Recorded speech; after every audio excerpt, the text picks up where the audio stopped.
সেতুর টুল প্লাজায় আগুন দিল ছাত্র জনতা। মানিকগঞ্জের সিংগাইরে শহীদ রফিক সেতুর টুল আদায় বন্ধের দাবিতে বিক্ষোভ মিছিল করেছে বৈষম্য বিরোধী ছাত্র জনতা। এ সময় তারা টুল প্লাজার কাউন্টারে ভাঙচুর ও অগ্নিসংযোগ করেছে। বৃহস্পতিবার বেলা 11টার দিকে এই ঘটনা ঘটে।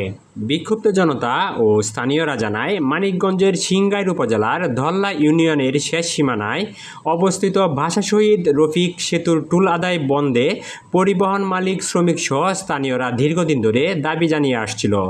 গত 5ই আগস্ট স্বৈরাচার শেখ হাসিনা সরকার পতনের পর টুল আদায় বন্ধ হয়ে যায়, কিন্তু গত 6-7 দিন ধরে আবার নতুন করে টুল আদায় শুরু হয়। এদিকে বৃহস্পতিবার সকালে টুল আদায় বন্ধে বৈষম্য বিরোধী ছাত্র জনতার ব্যানারে টুল প্লাজায় বিক্ষোভ সমাবেশের আয়োজন করা হয়। কর্মসূচি অনুযায়ী প্রথমে ছাত্র জনতা ওই টুল প্লাজায় বিক্ষোভ সমাবেশ ও মিছিল করে। এক পর্যায়ে টুল আদায়ের টিকিট কাউন্টার বিক্ষুব্ধ জনতা হামলা চালিয়ে ভাঙচুর করে এবং অগ্নিসংযোগ করে। এ সময় আঞ্চলিক মহাসড়কে প্রায় 1 ঘন্টা যান চলাচল বন্ধ থাকে।